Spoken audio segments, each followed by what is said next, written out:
Tokyo, U.S. Vice President Mike Pence and Japanese Prime Minister Shinzo Abe on Tuesday reaffirmed the need to keep sanctions on North Korea to achieve its denuclearization as they showcased their bilateral alliance, while Pence also urged Japan to do more to reduce the U.S.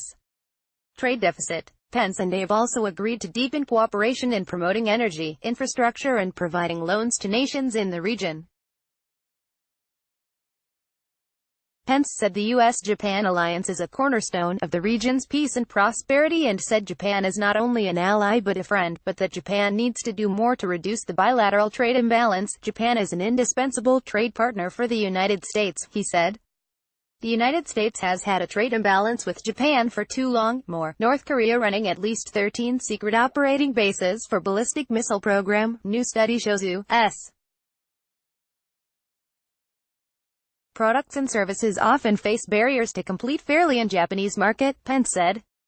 He said economic dialogue over the past 2 years have addressed some issues, but the best opportunities for free, fair and reciprocal trade will come in a bilateral agreement. Abe and President Donald Trump agreed in September to start bilateral free trade talks, which are expected to begin early next year. Pence also said he expected Japan's increased investment in stepping up the country's defense.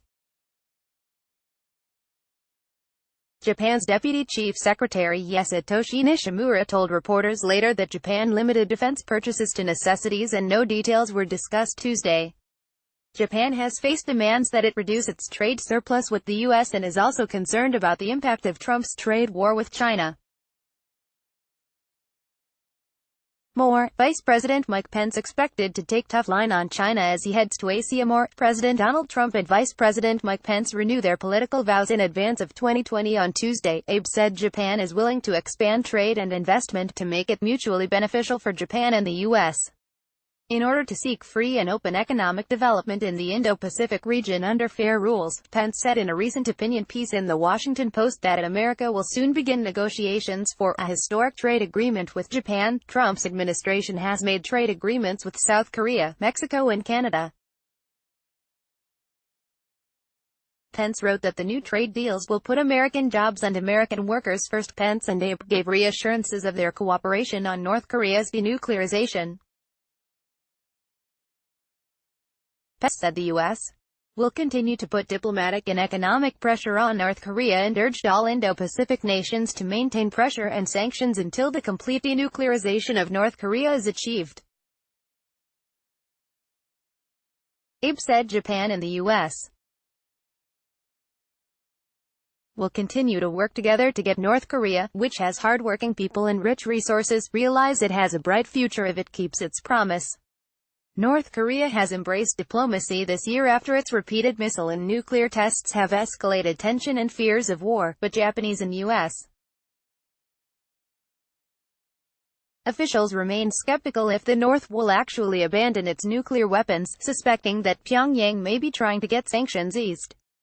On China, Abe explained recent improvements in Japan-China relations as demonstrated in his visit to Beijing for formal bilateral summit with President Xi Jinping. Pence said the U.S. wants a relationship with China based on fairness and reciprocity, and that Japan and the U.S. will continue to cooperate closely to deal with China's increased influence in the region. Pence was to leave later Tuesday to attend a meeting of the Association of Southeast Asian Nations in Singapore and an Asia-Pacific Economic Cooperation Summit in Papua New Guinea on behalf of Trump. Read or share this story. https://www.usatoday.com/story/news/world/2018/11/13/mike-pence-shinzo-abe-agree-north-korea-sanctions-new-trade-talks/19856980002/